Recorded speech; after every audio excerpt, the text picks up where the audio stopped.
નમસ્કાર વિદ્યાર્થી મિત્રો, આજે આપણે દ્વિચલ સુરેખ સમીકરણના સહગુણકોને આધારે આલેખ કેવા હોઈ શકે. ત્રણ પ્રકારના આલેખ મળતા હોય છે સામાન્ય રીતે.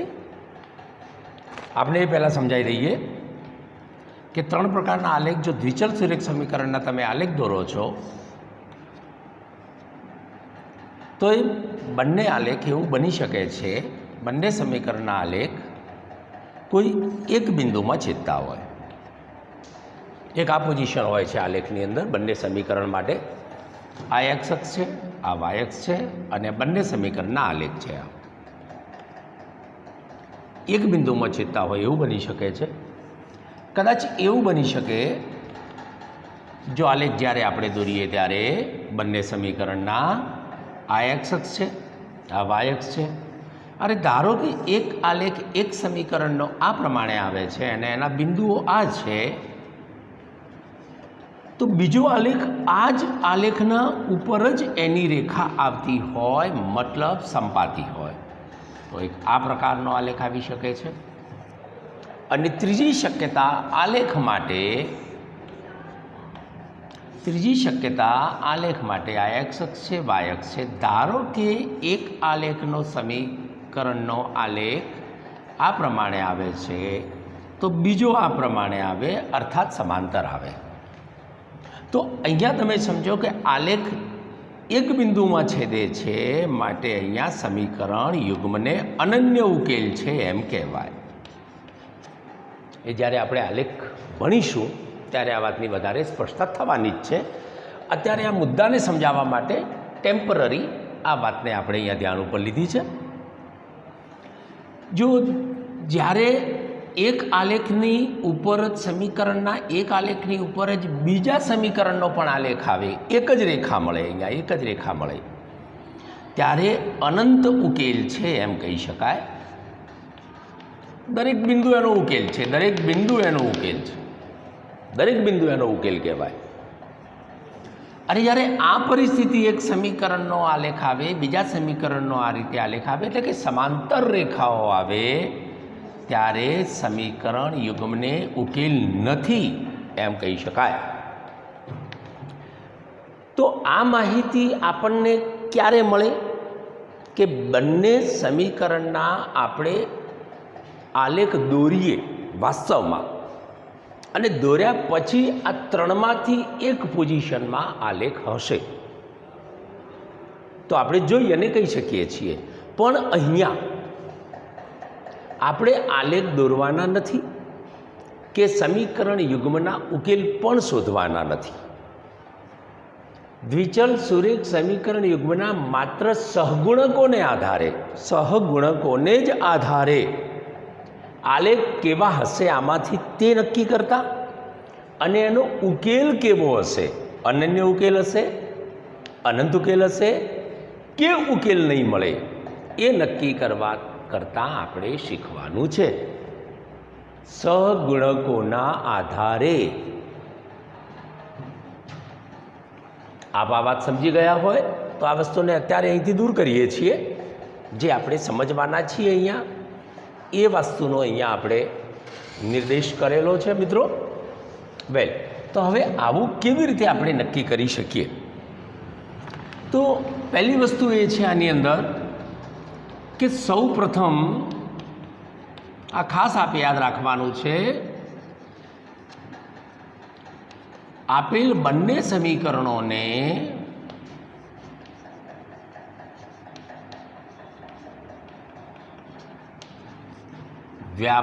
તેના વ્યાપક સ્વરૂપમાં ફેરવવાના,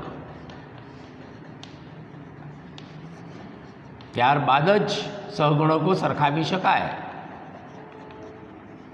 તો વ્યાપક સ્વરૂપ એટલે કયું સ્વરૂપ એ પણ આપ જાણો છો. a1x plus b1y plus c1 is equal to 0, a2x plus b2y plus c2 is equal to 0. આ એનું વ્યાપક સ્વરૂપ છે. આ સ્વરૂપમાં સૌથી પહેલાં તમારે બંને સમીકરણોને ફેરવવા પડે, કોઈ પણ સ્વરૂપે આપ્યા. આપણે નિયમ નંબર 2માં શીખી ગયા છીએ વ્યાપક સ્વરૂપમાં સમીકરણોને કેવી રીતે ફેરવાય છે. તો વ્યાપક સ્વરૂપમાં ફેરવ્યા બાદ તમારે આ 3 નિયમોનો ઉપયોગ કરવાનો છે. તો જોઈ લો અહીંયા 3 વસ્તુઓ શું છે તે. તો પહેલી વસ્તુ અહીંથી લઈશું આપણે. નંબર 1, જો સહગુણકોને સરખાવવામાં આવે, કોઈ પણ 2 સમીકરણના સહગુણકોને આ પ્રમાણે સરખાવવામાં આવે, a1/a2 b1/b2.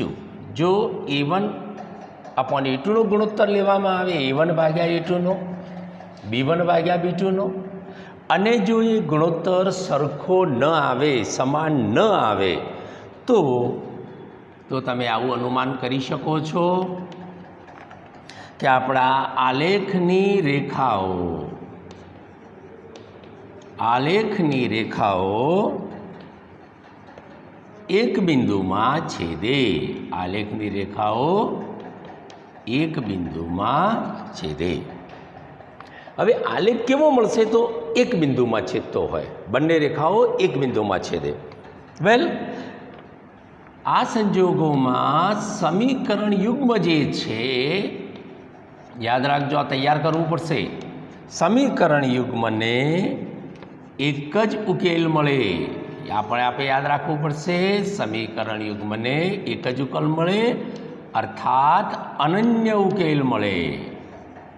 અને અનન્ય ઉકેલ કહેવાય, એક અને માત્ર એક જ. અને આવા સમીકરણો જે છે, આવા સમીકરણોને સુસંગત સમીકરણો કહેવાય. સુસંગત સમીકરણો કહેવાય. યાદ રાખો મિત્રો. હવે આપણે એક ઉદાહરણ દ્વારા પછી વાતને સમજીશું, પણ આ તમારે તૈયાર કરવું પડશે, મોટે કરવું પડશે. 1 માર્ક્સના પ્રશ્નમાં આ 2 સમીકરણ આપ્યા બાદ તમને આ વસ્તુ પૂછાઈ શકે છે, માટે આ તમારે ઓલરેડી તૈયાર કરવું પડશે. નંબર 2, બીજી શક્યતા છે. જો આપણે આ ગુણોત્તરોને સરખાવીએ a1/a2 b1/b2 અને c1/c2, જો આ પરિસ્થિતિ લઈએ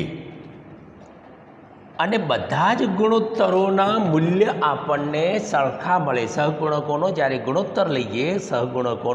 ગુણોત્તર લઈએ અને આ મૂલ્યો સરખા મળે, ઇઝ ઇક્વલ ટુ સરખા મળે, તો એ સંજોગોમાં આપણે આવું અનુમાન કરી શકીશું, આલેખની રેખાઓ સંપાતી મળે.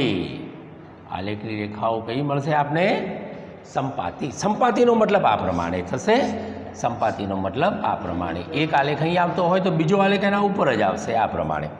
મતલબ બંને સમીકરણો માટે એક જ રેખા આપને પ્રાપ્ત થશે. એટલે એવા સંજોગોમાં એને સંપાતી રેખાઓ કહી શકાય. જો જ્યારે સંપાતી મળે ત્યારે સમીકરણ યુગ્મને અનંત ઉકેલ મળે. આ પણ વાતને સમજો. કેમ? એક રેખા જ્યાં પસાર થઈ રહી છે, બીજા સમીકરણની રેખા પણ એના ઉપર જ પસાર થઈ રહી છે, એટલે જ્યાં જ્યાં છેદે છે તો દરેક બિંદુએ છેદે છે, માટે એના અસંખ્ય અનંત ઉકેલો પ્રાપ્ત થાય છે. અને આવા સમીકરણોને પણ સુસંગત સમીકરણો કહેવાય. યાદ રાખજો મિત્રો, આમને પણ સુસંગત સમીકરણો કહેવાય. આ તમને 1 માર્ક્સમાં એક સાથે અનેક પ્રશ્નો તરીકે આ વસ્તુ પૂછાઈ શકે છે. અને ત્રીજી કન્ડિશન અહીંયા એવી બને છે. આ 3 કન્ડિશનો તમારે તૈયાર કરવાની છે. બે સમીકરણો તમને આપેલા હશે, બંને સમીકરણોને સૌથી પહેલાં વ્યાપક સ્વરૂપમાં ફેરવવાના. વ્યાપક સ્વરૂપમાં ફેરવ્યા બાદ પહેલી કન્ડિશનનો જો ગુણોત્તર સરખાવો તો આ પ્રમાણે રિઝલ્ટ મળે. જો તમને ગુણોત્તર સરખાવતા આવું પરિણામ મળે છે તો આ રિઝલ્ટ મળે છે. અને ત્રીજી કન્ડિશન A1/A2 સરખાવો, B1/B2 કરો, C1/C2 કરો. પણ એમાં જો A1/A2 અને B1/B2નો ગુણોત્તર સરખો આવે પણ C1/C2 જો અલગ પડી જાય છે, એનો ગુણોત્તર સરખો નથી આવતો, તો યાદ રાખો જો એનો આલેખ દોરવામાં આવે તો આલેખની રેખાઓ હંમેશા સમાંતર મળે. ત્રીજો વિકલ્પ આપણે હમણાં આકૃતિમાં દોર્યો હતો તે આલેખની રેખાઓ સમાંતર મળે. તો આ સંજોગોમાં એક ઉકેલ મળે, આ સંજોગોમાં અનેક ઉકેલ મળે. અને અહીંયા સમીકરણ યુગ્મને ઉકેલ ન મળે. નિયમની રીતે વિચારશો તો આખી લાંબી પ્રક્રિયા છે, પણ જ્યારે આ નિયમ તમને મોઢે આવડી જશે ત્યારે દાખલો આના ઉપરથી ગણવો અત્યંત સરળ છે. માટે મહેરબાની કરી અને નિયમ નંબર આ મુદ્દા નંબર 1, મુદ્દા નંબર 2 અને મુદ્દા નંબર 3 આ ત્રણે મુદ્દાઓ જો તમે તૈયાર કરી નાખશો મોઢે તો આ નિયમ તમારો અત્યંત સરળ રીતે કરી શકાશે. વેલ, હવે જો યુગ્મને ઉકેલ ન મળે તો આવા સમીકરણોને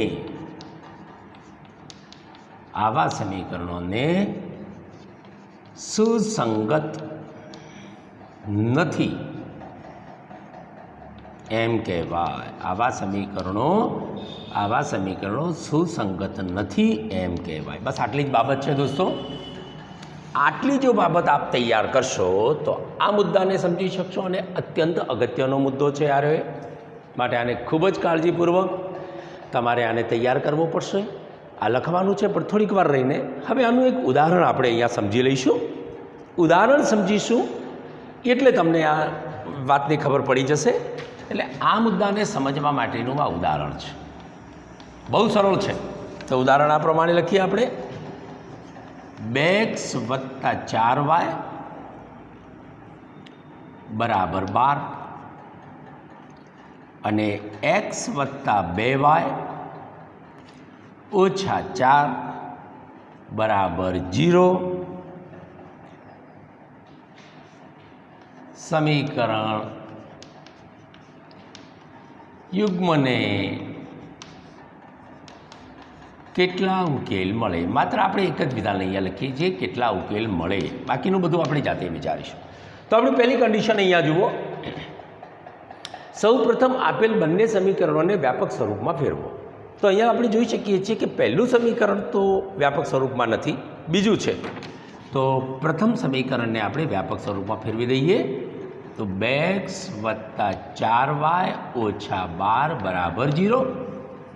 બીજું સમીકરણ ઓલરેડી વ્યાપક સ્વરૂપમાં છે. x + 2y - 4 = 0. આ સરળ સમીકરણો અહીંયા લીધેલા છે એટલે સરળતાથી વ્યાપક સ્વરૂપમાં આવે છે. પરંતુ જો અઘરા સમીકરણ હોય, જે તમે સ્વાધ્યાય 3.6માં આના આગળના નિયમની અંદર, આગળના લેક્ચરની અંદર આપણે કે ઘરકામ તરીકે આપેલું જ છે વ્યાપક સ્વરૂપમાં ફેરવવાનું, આપણે ફેરવ્યા હશે. તો જો એવા અઘરા હોય તો એને પહેલાં વ્યાપક સ્વરૂપમાં તો આપણે ફેરવવા જ પડશે. વ્યાપક સ્વરૂપમાં ફેરવ્યા બાદ આપણે સિમ્પલ આ 3 કન્ડિશનો હવે ચકાસવાની છે. તો આપણે દરેકની અંદર એમ કરી દઈએ, A1/A2 આપણે શોધી કાઢીએ. તો A1/A2 = 2/1. 2/1 આ A1 છે, આ A2 છે, આ B1 છે, આ B2 છે, આ C1 છે, આ C2 છે. આ પહેલું સમીકરણ આપણું, આ બીજું સમીકરણ. A1/A2 કેમ થાય? અહીંયા છે એક્સના સગુણકને આપણે A1 અને A2 કહીએ છીએ, વાયના સગુણકને આપણે B1 અને B2 કહીએ છીએ, અચળ પદને આપણે C1 અને C2 કહીએ છીએ. તો સમીકરણને એ રીતે જ ગોઠવવાનું છે. એક્સનો સગુણક, વાયનો સગુણક, અચળ પદ, એક્સનો સગુણક, વાયનો સગુણક, અચળ પદ. તો A1/A2 ઇઝ ઇક્વલ ટુ 2/1 મળે છે આપણને. વેલ, હવે આપણે B1/B2 લઈએ. અહીંયા નીચે જ B1/B2 is equal to 4/2 is equal to 2/1.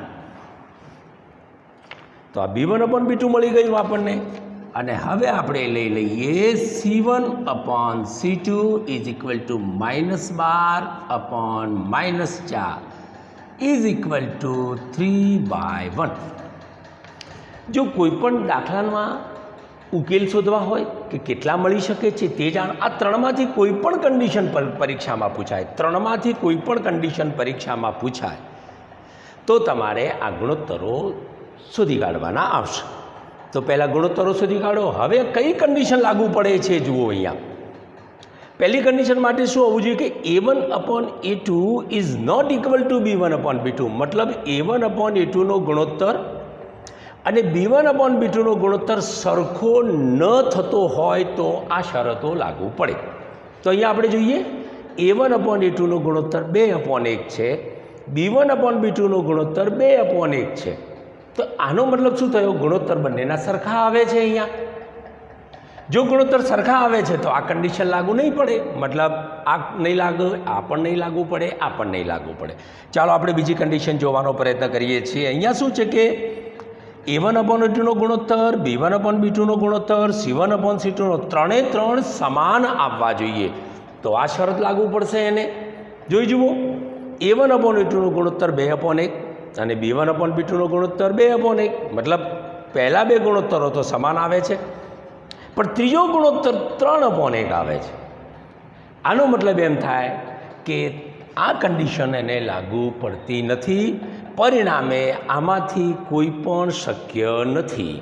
ચલો ત્રીજી શરત આપણે જોઈએ. તમે જાતે હવે જોઈ શકો છો. ત્રીજી શરત, C1/C2 અલગ પડતા હોવા જોઈએ, બાકી A1/A2 અને B1/B2 બંને સમાન રહેવા જોઈએ. તો જોઈ જુઓ, અહીંયા A1/A2 2/1 છે, B1/B2 2/1 છે, મતલબ બે સમાન છે. અને C1/C2 3/1 છે, એટલે અલગ છે. તો ત્રણમાંથી આ સમીકરણ યુગ્મ માટે આ કન્ડિશન સાચી પડે છે. જો આ કન્ડિશન સાચી પડે તો આ આગાહી કરી શકાય. આ ત્રણે આગાહી આપણે કરી શકીએ છીએ. કઈ? તો સીધી આગાહી આટલી કરી શકાય છે આના આધારે કે ભલે અહીંયા આપણને પૂછ્યું છે કે સમીકરણ યુગ્મને કેટલા ઉકેલ મળે, પણ આપણે ત્રણે આગાહી લખીશું. આલેખ સમાંતર મળશે, આલેખની રેખાઓ આપણને સમાંતર મળશે. સમીકરણ યુગ્મને ઉકેલ ન મળે. જો રેખાઓ સમાંતર આવે તો ઉકેલ ના મળે. એટલે જે આપણને પૂછ્યું છે અહીંયા આવી ગયું, સમીકરણને કેટલા ઉકેલ મળે, તો સમીકરણને ઉકેલ ન મળે એ આવી ગયું. વધારામાં આવા સમીકરણને સુસંગત નથી એમ કહેવાય.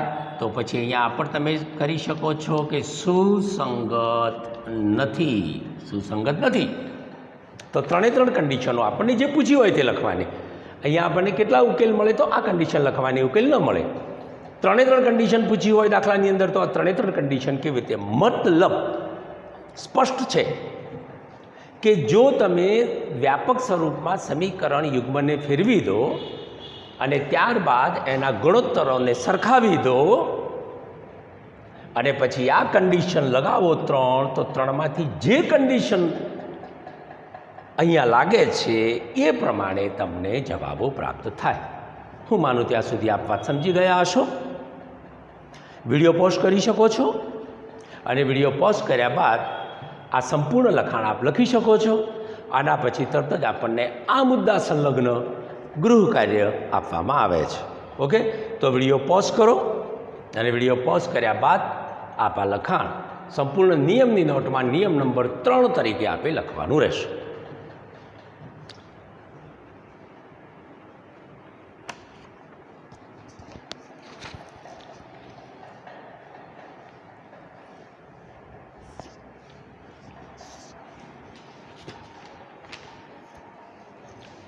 હા, તો વિદ્યાર્થી મિત્રો, આપે આ કામ કરી લીધું હશે વિડીયો પોઝ કરીને. હવે આ નિયમ ઉપર આધારિત જે દાખલાઓ આપને પૂછાશે એમાંથી કેટલું ઘરકામ આપને આપવામાં આવે છે. તો આ ઘરકામ આ સંલગ્ન જ છે. તો કેટલાક તમને દાખલા પણ અહીંયા આપીશું અને બાકીનું પુસ્તકનું કામ પણ અહીંયા તમને આપવામાં આવશે. તો આપે નિયમની નોટની અંદર આ સંપૂર્ણ વિગત લખી નાખી હશે. વાતને બરોબર સમજ્યા હશો. યાદ રાખો, પરીક્ષામાં આ નિયમ ઉપર આધારિત 1 માર્ક્સનો અથવા 2 માર્ક્સનો પ્રશ્ન 100% પરીક્ષામાં પૂછાશે. આ ગૃહ કાર્ય છે જે આપે લખવાનું છે. સ્વાધ્યાયના ચોપડાની અંદર ગૃહ કાર્ય લખવાનું છે. આપે નીચેના સમીકરણ યુગ્મો જોઈ લો. નીચેના સમીકરણ યુગ્મ,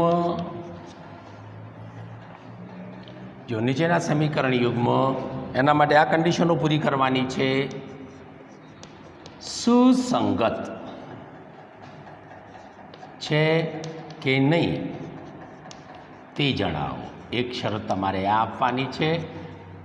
બીજી કન્ડિશન, એક ઉકેલ મળે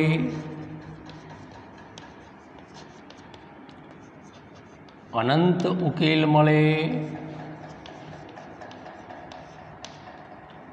કે ઉકેલ ન મળે તે તમારે જણાવવાનું રહેશે. અને ત્રીજી વસ્તુ, જો આલેખ દોરવામાં આવે તો આલેખની રેખાઓ, એટલે કે આલેખ પોતે જ, આલેખની રેખાઓ એક બિંદુમાં છેદે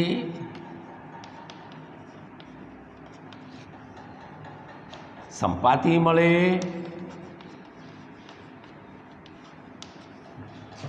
કે સમાંતર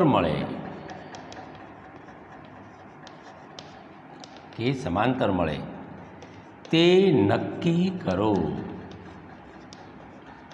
પ્રશ્નને બરોબર સમજજો. નીચેના સમીકરણ યુગમાં અહીંયા તમને આપવામાં આવે છે એવા સમીકરણો, જેમ કે આ પહેલું સમીકરણ છે x ઓછા 2y ઇઝ ઇક્વલ ટુ 0, અને બીજું સમીકરણ છે 3x વત્તા 4y માઇનસ 20 બરાબર 0. જુઓ, હવે તમારે આ એક સમીકરણ માટે આ ત્રણમાંથી કઈ કન્ડિશન એને લાગુ પડે છે, સુસંગત છે કે નહીં તે નક્કી કરવાનું છે. એક ઉકેલ મળે, અનંત ઉકેલ મળે કે ઉકેલ ન મળે તે નક્કી કરવાનું છે. અને આલેખની રેખાઓ એક જ બિંદુમાં છેદશે, એક સંપાતી મળશે કે પછી સમાંતર મળશે તે તમારે અહીંયા પહેલાં શું કરવું પડશે તમને યાદ હશે, ફરીવાર યાદ કરાવી દઉં. આપેલા સમીકરણ યુગ્મમાંથી બંને સમીકરણોને સૌથી પહેલાં વ્યાપક સ્વરૂપમાં ફેરવવા પડશે. અહીંયા તમે જોઈ શકો છો કે અચળ પદ આપેલું નથી, તો અચળ પદ તમારે +0 કરીને મૂકવું પડશે. ત્યારબાદ જ તમે આનો જવાબ આપી શકો છો. ઓકે, એ જ પ્રમાણે આપણે અહીંયા એક બીજું ઉદાહરણ લઈશું જે તમારે નક્કી કરવાનું રહેશે. 2x વત્તા 3y બરાબર 9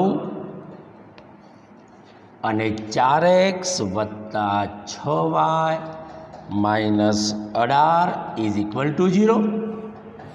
પહેલ તો એક આ કામ તમારે કરવાનું છે. ચલો ત્રીજું આપણે ઉદાહરણ લઈશું.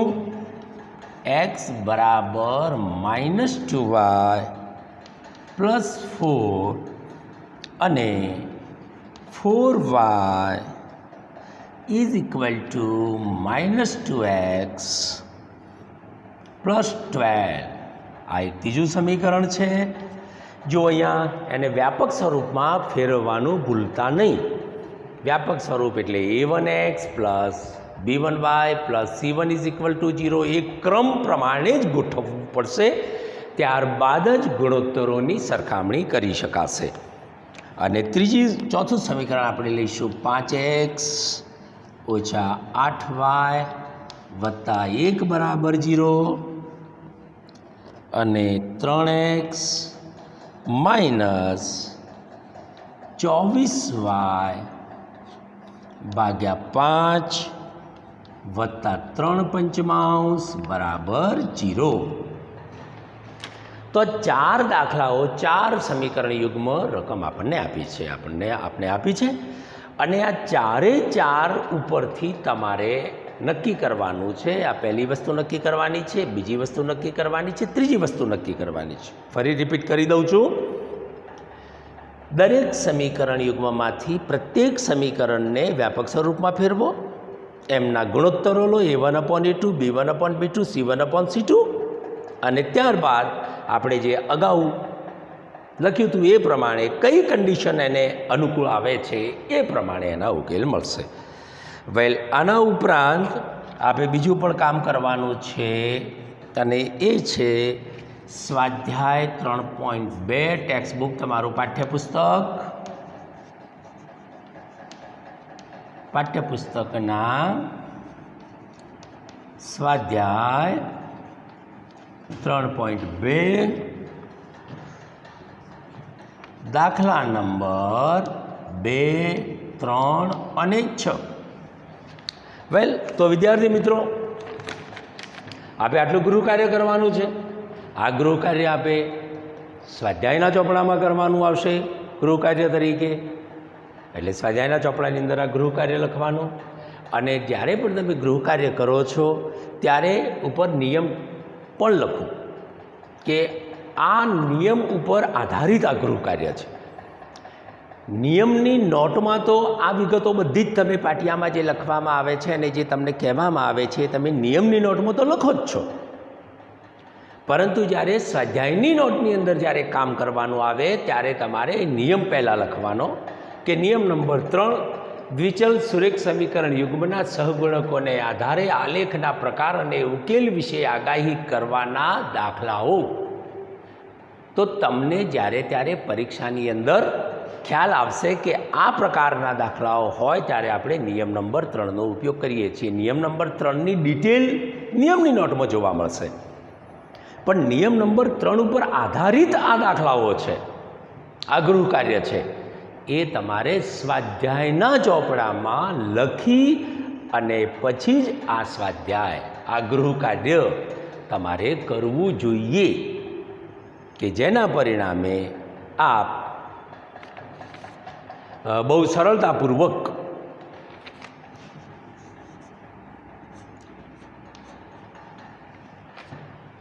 આ જે વસ્તુ છે એ આ 4 દાખલાઓને લાગુ પડે છે, 1, 2, 3 અને 4. અને આ છે એ પાઠ્યપુસ્તકમાં જે પ્રમાણે કહ્યું હોય એ પ્રમાણે તમારે ગણવાના છે. એટલે આપણે એનો 5 નંબર અહીંથી રદ કર્યો છે અને અલગ નિશાની તરીકે આપણે એને આપ્યું છે. વેલ દોસ્તો, તો નિયમ નંબર 3 આપે બરોબર તૈયાર કરવાનો છે. વિડીયો પોઝ કરી અને સ્વાધ્યાયના ચોપડાની અંદર સૌથી પહેલાં લખી નાખજો આવું. સ્વાધ્યાયના ચોપડાની અંદર, નિયમના ચોપડામાં તો આ લખશું જ આપણે, સ્વાધ્યાયના ચોપડામાં લખીશું નિયમ નંબર 3 પર આધારિત. નિયમ નંબર 3 એટલે કયો? આ રહ્યો તે સગુણકોને આધારે આલેખના પ્રકાર અને ઉલ્લેખ વિશે ઉકેલ વિશે આગાહી કરવી. એ નિયમ નંબર 3 પર આધારિત ગૃહ કાર્ય અને એના દાખલાઓ એવું લખશો અને પછી આ રકમ લખ્યા બાદ તમારે આ દાખલાઓ નીચે જ સ્વાધ્યાયની નોટમાં ગણવાના થાય છે. ઓકે, વિડીયો પોઝ કરી અને આ વિગત લખો અને જે વાત કહી છે એને બરોબર ધ્યાનપૂર્વક અમલમાં મૂકજો. Thank you.